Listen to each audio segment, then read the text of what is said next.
about that time to talk about the magic. Sit back, relax, and grab a Dole Whip. It's time to start talking all things Disney. And now, here's your host, Joseph Ballesteros.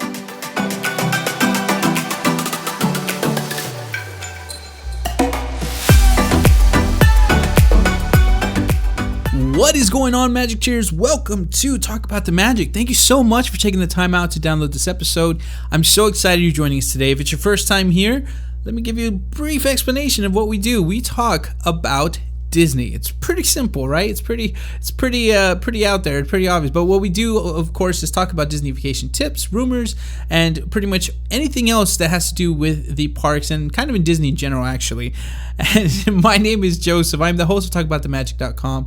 The host of Talk About the Magic podcast, and I also run TalkAboutTheMagic.com. There we go. That's what I was trying to say. And as you can tell, probably, I love to talk. I really enjoy talking with you guys, so I'm very excited that you've joined me today. I have an awesome guest. Very excited to have her on the show again. Her name is Serena, and she is from LivingByDisney.com. Serena was on the podcast back on episode 102, and she shared more of her personal story, which is very inspiring. So I'll have that in the show notes, so be sure to check that out as well. And I'm very excited to have her back on. We're going to be talking about all of the news that came out from D23 regarding Disney World and what we feel about it. So this is going to be a fun episode. So I hope you guys will stay tuned till the very end. Of course, I have a little bit more announcements to go over there. But before we get into any of that, let's get into our show today with Serena. Hello, Serena. Thank you so much for joining me today. Hey, thanks for having me. I'm excited to talk about all this. I'm very excited to have you on. Guys, if you aren't aware, Serena was on Talk About the Magic episode 102, which was back in October. Wow, it's a long time ago. And I also featured her on an article I did called 3 Disney Instagram Accounts You Should Be Following. And I still stand by that. Serena's account is an amazing Instagram account, so you want to be sure to be following her. She does some stories update. She's on Snapchat too, but for me, I just got to follow on Instagram. Sorry, Serena. That's okay. So, guys, be sure, of course, to follow her and check her out there. But the reason why I have Serena on is because D23 was last week, and they came out with some pretty amazing announcements that I think a lot of us were surprised at, because we were kind of already certain the rumors that we heard were going to come true, and that didn't necessarily happen.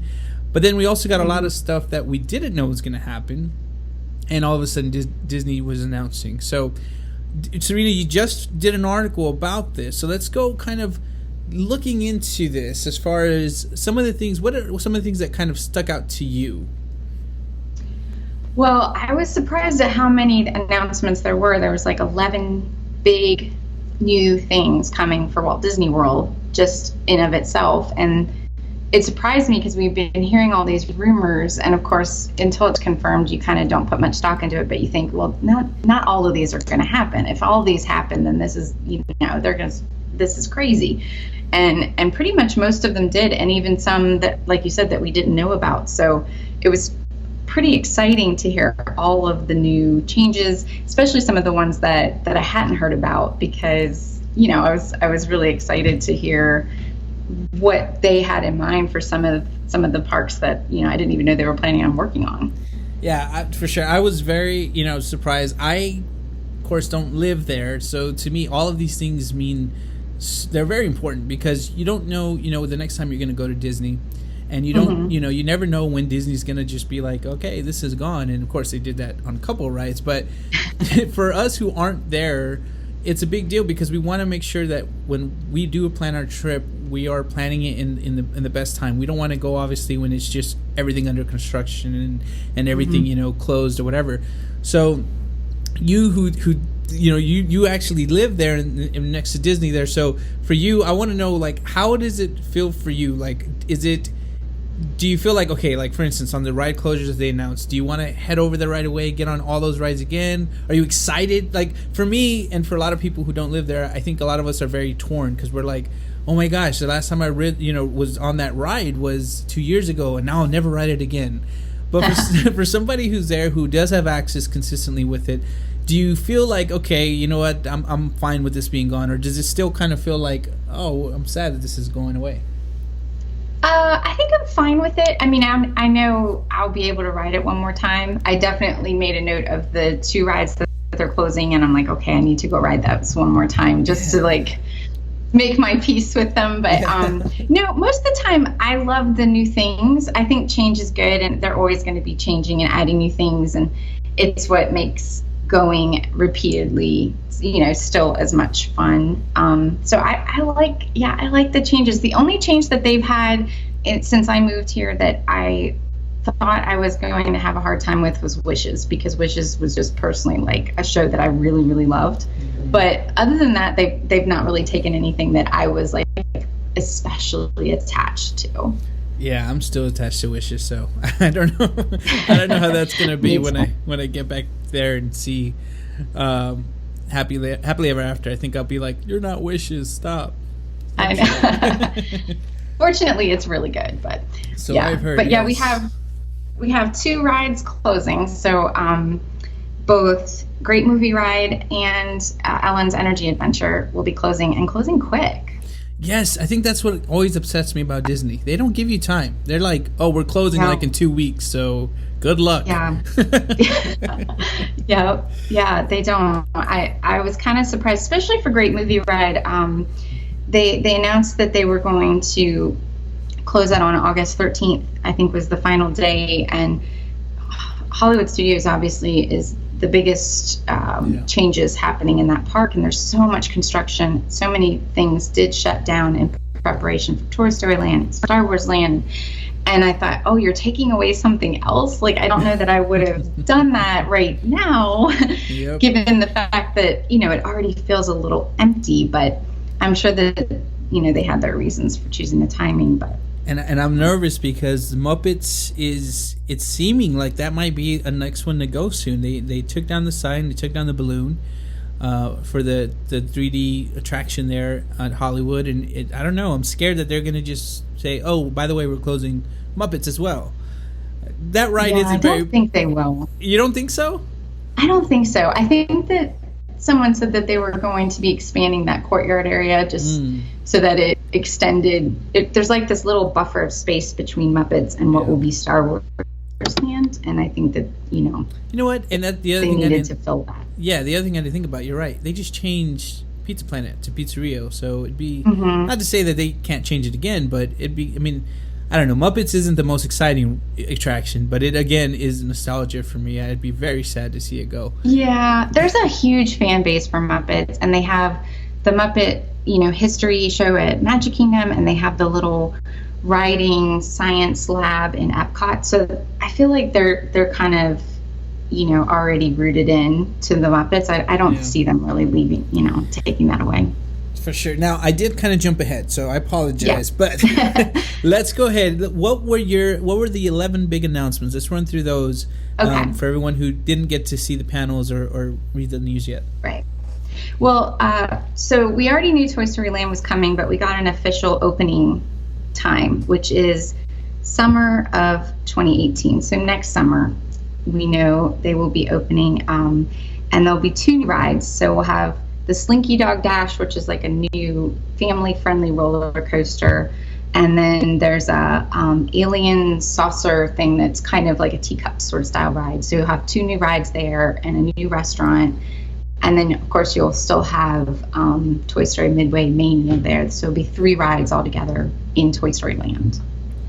Nice. Now, Toy Story Land is, of course, I think, something that we're all waiting for. I don't know if anybody's like not wanting to get into Toy Story Land. I think it's going to be an awesome addition, and it goes again to prove, I think, that Disney is really doubling down on themselves. They're really kind of putting an effort to invest not only in their films but of course in their parks by kind of combining both. And so I think everybody who goes to Toy Story Land who has not seen Toy Story, which might sound crazy, but you got to think about it, guys. Toy Story came out, I don't know, like more than 10 years ago. So how many kids have been born since then? How many, you know what I mean? It's like, it's very possible. But now with Toy Story Land being there, every single kid or somebody who hasn't seen the film, when they think, what is this from? Or who are these people? Why do so many people know who Woody and Buzz is? They'll be able to go back and buy the film. So I think Disney is obviously very smart on how they're doing this. So what was the next announcement you got there? The next one was that the Great Movie Ride will be closing in Hollywood Studios, and they're going to replace it with a Mickey and Minnie themed attraction. It's going to be called Runaway Railway, and it's going to be themed on the old style Mickey Mouse short cartoons. And it's supposedly it's not a 3D ride in the sense that you'll have glasses, but you will be moving through scenes and screens apparently through that. So it sounds cute. I was surprised when someone pointed out that we don't have a Mickey Mouse ride in Walt Disney World. So I guess that really is missing. Yeah, I'm surprised by that too. You just said it right now, and I'm like, oh wait, you're right. Yeah, it's very interesting. And again, Turner Movie Classics hasn't been there, and it makes sense because it seems like Disney is not wanting to, have sponsorships anymore. They want to focus on themselves. But like you said, this was to me a surprise because it's like that definitely is a foundation there for right now. Mm-hmm. And it's like without that ride, what do you do at Hollywood Studios? It's like that was one less thing. Exactly. So let's do this real quick. How did you, with Great Movie Ride closing, what do you think how much do you think that will affect actual attendance there? Like, have you seen a drop in attendance already at Hollywood? No, I don't think. I mean, I think somewhat. It's definitely doesn't have the numbers that Magic Kingdom does, and of course, with Pandora, Animal Kingdom's numbers have gone up tremendously since they opened. So, it's never, as packed as those two parks, but people do still go. There's still enough draw there and enough anchors there that they want to go. The problem is that if you take something away, now all those people that would have been in line for Great Movie Ride are now going to queue into the existing rides that are left, which means that the lines will get longer. And, the lines tend to get long in Hollywood Studios. So even with the maybe less people attending that park, I still feel like the wait times, can be significant. So that would be my biggest concern, is that we lose another ride. Everything now gets more crowded. Yeah, no, I was gonna say, do you hear people say, "Why did we come here? There's nothing here at this park." They didn't know. That's why they're there. Yeah, I think if we didn't know what was there before, you don't know what you're missing. So people just think, oh, this is a smaller park, or it's still under construction. Yeah. There is a lot of shows, and shows do take more time. So in terms of touring time, Hollywood Studios can take more time than you realize, just because shows are longer than rides. So, it still takes a considerable amount of time. And of course, Star Wars entertainment there is still a big draw for a lot of people. Have you seen the Pixar Live yet, or not yet? I have. It's very good. Yeah. It's a long show. It's very good if for people that really like live music or orchestras playing live. I think it's excellent. Yeah, I liked it. I wasn't like blown away or anything, but it's pretty. Nice, yeah. I was going to say, and it makes sense, like you just said, shows do take more time, and yeah, they've added the Star Wars show, they've added Pixar Live, and so and of course, you still have Fantasmic, to watch there, but Indiana Jones, Frozen sing along, you have sing along, yeah, so good. Mm-hmm. Okay, so what is the next announcement we got here? So they're going to be closing Universe of Energy over at Epcot. And it's cool that Epcot's getting some new things, because it's sort of been the neglected park lately. So Universe of Energy, which is, we always call it the Ellen ride. It's been there a long time. It's kind of the place where I used to like take a nap and cool off. Yes, that type of thing. That's what but I miss. But it's closing August 13th also. Yeah, that's what I'm missing most. That's what I like. We went in 2014, our first time as a whole family. We were beat. We were completely drenched in sweat. We were angry. We went on this ride of Ellen, and it was the greatest thing. We each had our own bench to ourselves. We just soaked in the air condition, and that became one of my top places to rest while visiting Epcot, because you got to still see a show. You weren't just sitting, in a restaurant with people looking at you. But it's definitely going to be a bummer to see that go. And it's going to be interesting to see what they bring. If they're going to bring a thrill ride style ride with Guardians, or if it's going to keep the same kind of visual aspect where you're sitting down in a slow moving ride. So it's gonna be I don't know. They've just said that it's going to be Guardians of the Galaxy themed. Of course, they just added a Guardians theme to Tower of Terror over in Disneyland. I'm glad that they didn't try to do our Tower of Terror. If they're going to do, I'm great with a Guardians ride, but I'm glad that it'll be a little different than what they did at Disneyland. Yes, I agree. Okay, next is we're getting a new space-themed restaurant to Epcot. It's going to be in Future World also. It seems like they're really embracing that sort of space feel that you have from Mission Space, which I do love because I always thought that had the coolest exterior, that ride, with the planets and everything sort of circling. So they're going to open a new ride. A new restaurant there in Future World. The pictures that they've released look really cool. It almost looks like a space center, and it'll kind of look like the views as if you're in space, floating in space somewhere. I think with Epcot, they're like you said, they're definitely putting effort in there, and it'll be a place for grown-ups to still visit, World Showcase, and have their kids be able to, have some fun and a little bit more adventure than what there is now. So I think it makes a lot of sense. Absolutely. And then Epcot's also getting a new ride in France. They announced that they're going to add a Ratatouille ride over in the France Pavilion. Yeah, I forgot about that. It's very true. That's going to be interesting too, because that's another ride that I think makes sense in France. I'm surprised we haven't had that yet, but makes sense to have that there. And again, it's weird because Ratatouille is how old? So it's like I know. You feel like that should have been there a long time ago, but it's interesting. It's interesting there. Well, they have the ride already in Disneyland Paris, and it's a fun ride. I enjoyed it. Obviously, Ratatouille is more popular in Disneyland Paris, being a French-based movie, but it's a really cute ride. I think it's probably easier for Disney to bring a ride in that they've already done. They've already built it.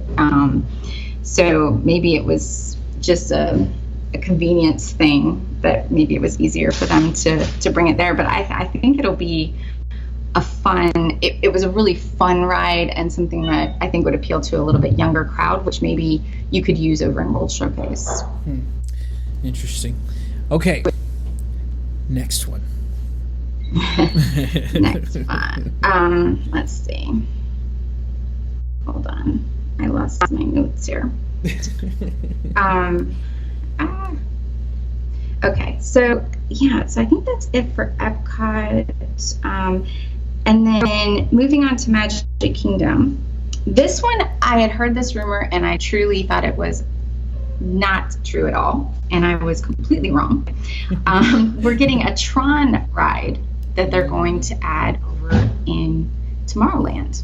Were you surprised by that? So here's the thing. We had an episode last week. I had Brian from Skywalking Adventure. And we had this thing going because there was so many rumors about this. Some websites even put up that it was confirmed that they were going to be putting a Tron. So what we said was, I'm not surprised if they put a Tron. I'm surprised if they were to replace the what's Speedway? I forgot what it's called. Yeah, Tomorrowland Speedway. Yeah, for Tron, because I thought Speedway still can even get up to an hour in line. I don't think it would be wise for Disney to do that. So we said, you know what, we think this rumor is half, meaning the probably will become a Tron, but not going to replace Speedway. So I was surprised. More in the sense that of where they're putting the Tron at. I was I didn't think, I thought, when we both agreed it would make more sense in like Epcot, to put the Tron there, but but it also makes sense now that they're putting it next to Space Mountain. It's like, let's make this even more theme oriented. So I'm excited for it though. I don't know, what do you think? Well, I think they put the Tron Light Cycle ride, that was Shanghai Disneyland's big flagship ride, and it looked really cool. I still feel like Tron is an older, like more obscure movie in popularity, but I do think the theming looks really cool. It does fit in really well with Tomorrowland, and the ride itself it's more of a thrill ride, more intense, which I think that Magic Kingdom can use, something that appeals to like the older kids, teens, and adults. My theory is once they open up Tron and it's become successful, all of a sudden we might hear that there is a new Tron film in the works. I don't know. That's my theory. It could be. It could be. If they do end up taking the Speedway out completely, I don't feel that's any big loss. I've never liked it. I always thought it was kind of a waste of time. Super long waits. It smells. It's just, the gasoline smells. And but not my favorite thing. Yeah, and we got on it one time. We never got on again. But like I said, I think it's the fact that obviously that was one of the first rides that was in Disneyland. So I think people here just kind of pick up on it. And it's a ride that you can get on with your 80-year-old grandpa or your, 2 or 3 year old, child. So I think that's why it makes sense to be there. But yeah, it definitely is. I can't wait in the heat for a ride like that. I'm sorry. It's one done, I'm done. Yeah, I did it one time. I'm done. Absolutely. And no word on when all that's going to the Tron ride. They just said that it will be done sometime before the 50th anniversary of Disney World, which is 2021. So they're giving themselves plenty of, window of time there to finish it. For sure. Yeah, I think it's because the Toy Story Land is opening next year, right? Was that? Yes, Toy Story Land is 2018. So that'll be our next, big thing. That's what they're putting all their effort there. Oh, we didn't talk about Star Wars Land. How did we miss that in Hollywood Studios? Well, Star Wars Land we already knew about. Yeah, but I was going to bring that up. They didn't give a date or nothing, right? Or did they say 2019? 2019. Okay. Is what we got, which I think we already knew. I'd already been saying that. I don't know if that was official or not, but we did get a name, which is Star Wars Galaxy's Edge. Sorry. Yeah. Which they said they gave us a little more details. It's supposed to be themed as a remote trading port, and it'll have 2 big attractions. One is like you're on a giant Star Destroyer inside of some big hangar bay, and then the other one is where you're piloting the Millennium Falcon. That's the one that sounds to me the most exciting, especially after riding Flight of Passage in Pandora and being so incredibly blown away with that ride experience and the technology and the immersiveness of that ride. If they do something similar with flying in the Millennium Falcon, then it's going to be incredible. Now, I'm glad I got you here because I want to ask you this, because I've heard exactly the same thing from everybody, right? Everybody I watch, Panda and everyone who's somehow been or knows about this ride says it's incredible. Yeah. But is it really incredible? It really is. And it's funny because I was not super excited about Pandora. I wasn't emotionally invested in it. If Avatar wasn't a movie I was real thrilled with, I just kind of thought it was okay. The pictures I saw, it's pretty, whatever. But when I went, I was really surprised first by how much I liked the land itself. The theming and everything was so well done. But that ride blew me away. I actually got teary at one point, the first time I rode it. And let me tell you, I did not expect that, because again, I had no emotional attachment to this movie, to this land, these people, the animals, nothing. And it was just such it was just the feeling of flying was so real, and that the way that they captured you with that, and the realness that it felt, and the immersiveness of it, and the beauty of that world, with the music and the sounds and the wind, it was like, it's an experience. It really is. It's that good. Now, is it intense? Like, is it something like Mission Space where you gotta have a little bag with you, or? No. It's not at all. In fact, I always do the, the lightweight version of Mission Space because I can get a little funny headed even like in Star Tours. Like, I can ride Star Tours once, and then if I try to ride it again right away, I'll get a headache. And so motion simulators to me are they're a little wonky, but I think the technology honestly just gotten so much better. That the disconnect that our brain and our equilibrium says this isn't real, something's not right. I just don't think that happens as much in this ride. And the screen is so large. You are stationary. You are on like sort of a motorcycle looking bike sort of thing that you're still. So it's not like Soarin' where you're really way up high. So I think, what I've told people, if they're nervous about it, I would still do it because you could always just close your eyes. You don't have to, if you start feeling a little dizzy, I think you'd be fine. I loved it.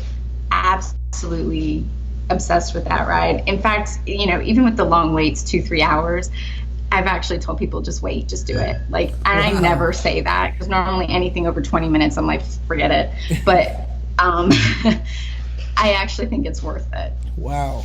Well, that's pretty intense. That's amazing. That really is saying a lot because obviously, especially when it first came out and you see those lights, people immediately think like that's craziness. But I have, like I said, heard that this is one of those unique experiences that truly hasn't been matched anywhere. Like it's an amazing ride. You have to do it. You have to do it at least once. And based on that ride now, assuming that the Millennium Falcon is going to be some sort of simulator experience, then I'm all in. I am absolutely on board for that because that's something I am emotionally attached to. I love Star Wars, so I can't even imagine, my response to that's going to be even 100 times more. So awesome. I'm excited. I'm excited now. Now you got me excited. It's gonna be really, really good. Definitely. So going back to Magic Kingdom, so we got the Tron ride, and then they announced that they're going to build a new theater near Main Street, and it will be able to house live shows, production shows, which I was really excited about because I did not realize until I went to Disneyland Paris and we saw they have a show there called Mickey and the Magician, and it's a live show with people who are really singing. And they're incredibly talented. And I was just blown away. And I thought, we don't have anything like this where you can really see talented performers and you get to see, a nice family-friendly show in a climate-controlled theater. Like this is really nice. The closest that we have probably is like PhilharMagic. It's just a 3D movie. So this will kind of give them a place to have these big productions that Disney's gotten really good at. They've got Frozen one now at Disneyland, which people love. They've gotten others, on the cruise lines and so forth that are getting really good reviews. So I think that's going to be a really nice addition. Now that's something I didn't even know. You're telling me this is the first time I've ever heard that. That's awesome. I think you're right because Disney, they usually do their kind of stage shows in front of the castle, and that's if it's not raining, and if it's hot. Too bad you're gonna melt watching it. It's awful. That is like the surface of the sun right it there. Really is. That spot is miserable. It's literally only comfortable 2 months out of the year.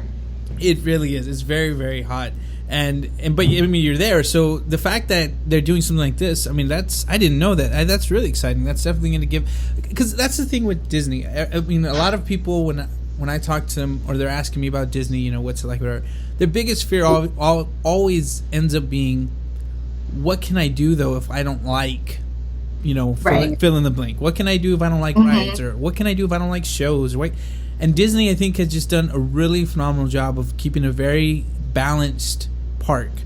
There, if you're in for rides, there is enough rides to keep you happy. If you're wanting just to relax and do shows because you're not into rides, there's enough to see and keep you happy. So to me, this is that's really big announcement. I think that's just going to give more people options to get out of the sun, of course, and to enjoy a show.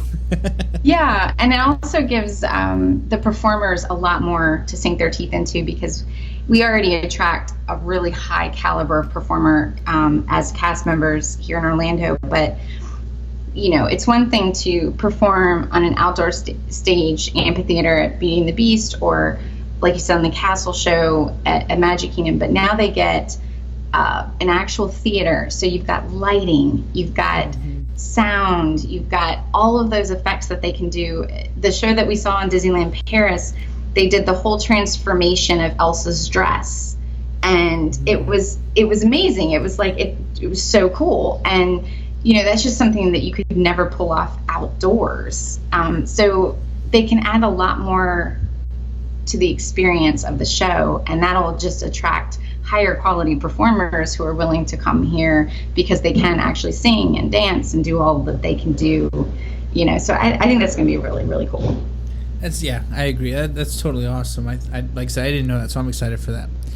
So what number are we on? Because I definitely been talking a long time. I apologize. So I think we have 3 more. So these are all now outside of the park. So this was also rumored and definitely confirmed that we are getting a Star Wars themed resort hotel, and that's going to be big. That's going to be really That's big. going to be really big. One thing that I remember reading, and I believe I'm correct, and I don't know, you can correct me, is that when you look out the windows, you're going to be able to actually see space. Like it's not going to necessarily, I'm sure you'll have options, but it's not necessarily going to be, just looking out and seeing trees or anything. Like it's going to be actual, like you're in space, like Star Wars. Oh, that'd be so cool. I believe I read that correctly. So yeah, something like that, it would be amazing. So again, to me, this excites me too, because that means less people will be at Pop Resort. So I'm like, okay, cool.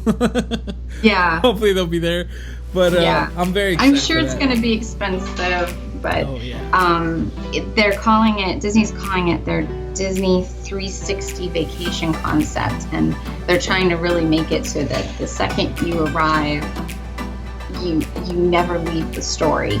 You're constantly immersed in it, and I think that they're really good at doing that. So extending that to a full-on theme into resort, I think this was the Talk About the Magic podcast. Really, if you really enjoyed this episode, please be sure to rate, subscribe, and share with a friend. Thanks for listening, and as always, stay magical.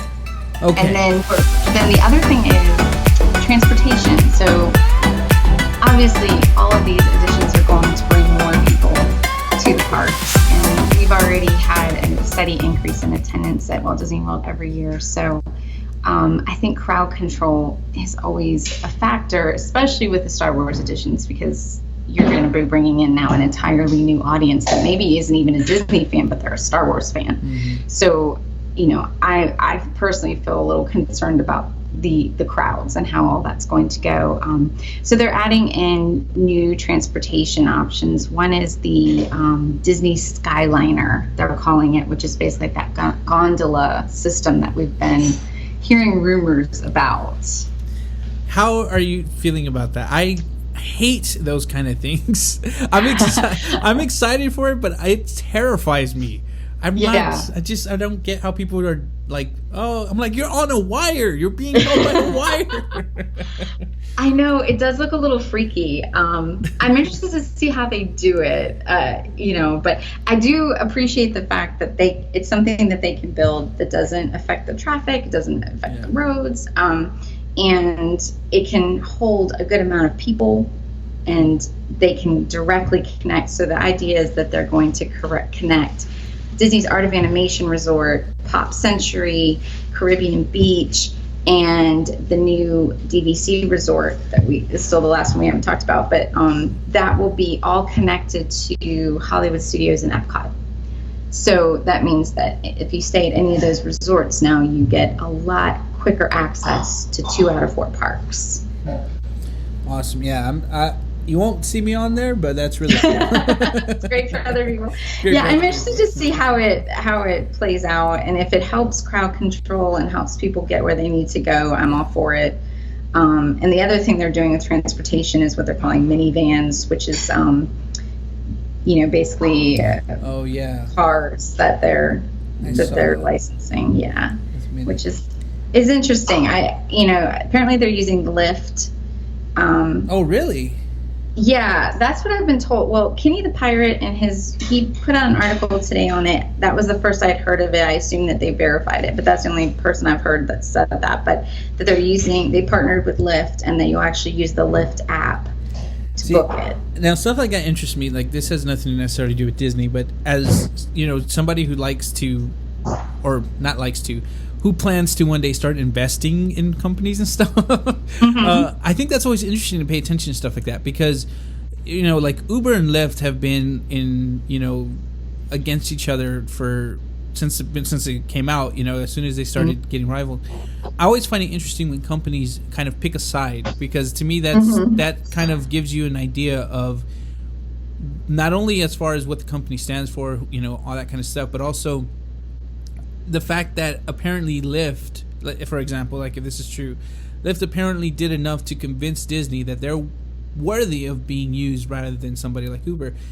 And having a company like Disney back you up is such a huge benefit compared to not.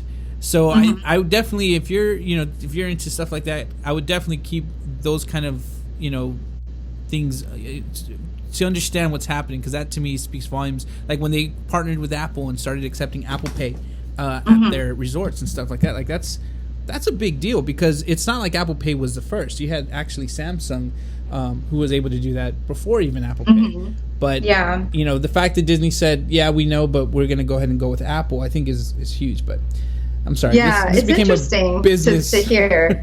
I think that they've said that they're going to they're like a mini SUV. It will hold, a good amount of people, kind of like a minivan will. It'll have 2 car seats available, which is, I think, significant. I still think right now they're saying that it's going to be a $20 flat fee.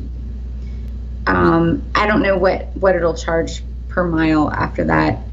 If that's the case, then it could be that Uber will still end up being cheaper.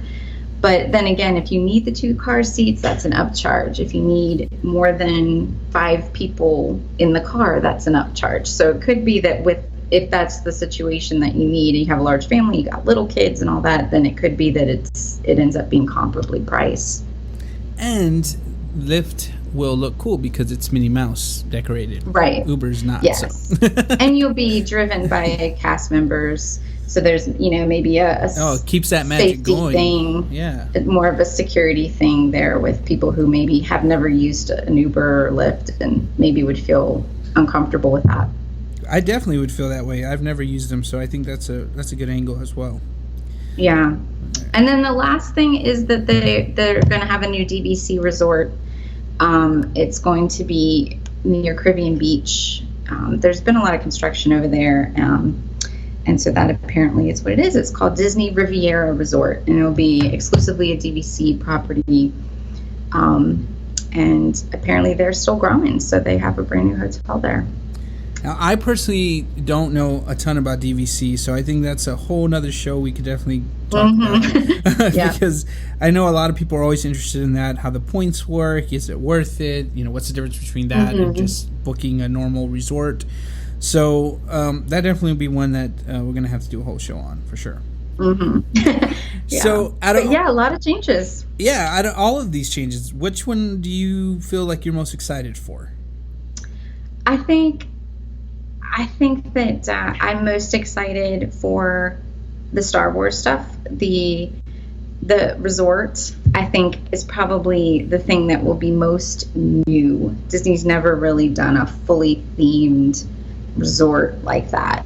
I'm really excited to see what they do with that, and I think that just the concept of it gives the Imagineers so much freedom and license to get really creative with what that user experience is going to feel like, that I'm super excited to see what they do with it.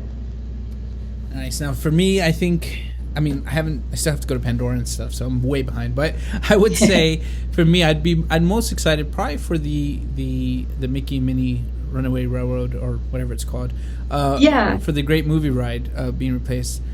I think, like, it's I think it's interesting because, like I said, Disney is kind of doubling down on themselves. So I want to know, are they going to take out all of the memorabilia, or are they going to replace it? So I think it'd be kind of cool if, especially because it's classic, based on the classic, we saw a lot of the classic stuff in there. You know, different, cartoon stills, maybe Goofy's hat, or even information on the actors who played the roles of Goofy and Mickey and Minnie and all that.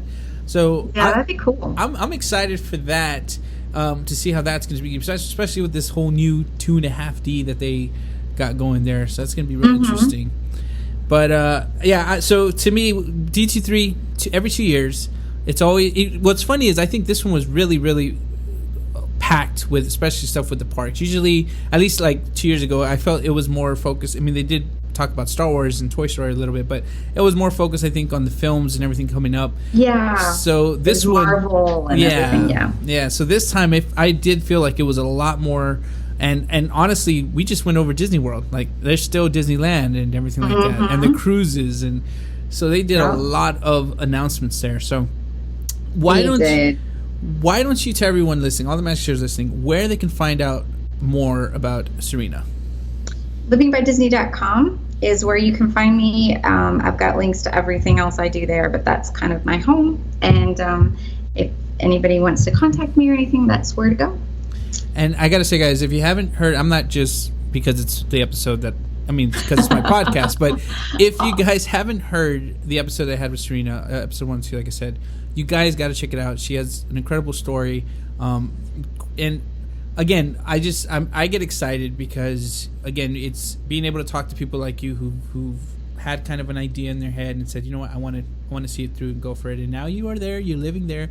Her story is interesting and very cool in that way. So be sure, like I said, to check out Living by Disney. Be sure to follow her on Instagram, Snapchat, wherever you're comfortable, she's there. But Thank you. No, not a problem. But for sure, like I said, she's always sharing tips. She's always sharing park stuff, unless it's very hot. And I agree. Don't go when it's that hot. Everybody knows that. Yeah. I have my limits. But guys, please be sure to check out LivingByDisney.com and reach out to Serena. And Serena, I want to thank you for joining us today. I had a blast, and it was great to hear a perspective from somebody who actually lives, there and is kind of experiencing the park firsthand. And so I wanted to get your side. So thank you for joining us today. Oh, thanks for having me. I love talking about this stuff. Lots of exciting things. It was so great having Serena on, and I'm excited for all the changes that are coming. Of course, like I said, I have some sentimental value. I feel a little sad about a Great Movie Ride and the Ellen ride, like we call it. But I want to know what you guys think. So please head over to talkaboutthemagic.com. Show notes will be here. Like I said, you can click it. It'll take you there automatically. But let me know, comment, and let me know what you're most excited about or what you're most mad about. Like, that's what I love about doing a show like this and talking with you guys. I know we're talking about Disney, but you know what? Let's get real. There's things that we don't like sometimes that happens. I know Maelstrom was taken away and they put the Frozen ride. A lot of people were upset. I mean, I was so excited that we got to at least ride it one more time before they did that change. But we never got to see the Osborne Lights. We were pretty upset about that. So let me know whether it's happy, sad, mad, whatever it is. Head over to talkaboutthemagic.com and comment and let me know. I hope you guys have a wonderful and awesome, amazing rest of your night, day, weekend, or whenever you're listening to this. And as always, stay magical. This was the Talk About the Magic podcast. If you enjoyed this episode, please be sure to rate, subscribe, and share with a friend. Thanks for listening, and as always, stay magical.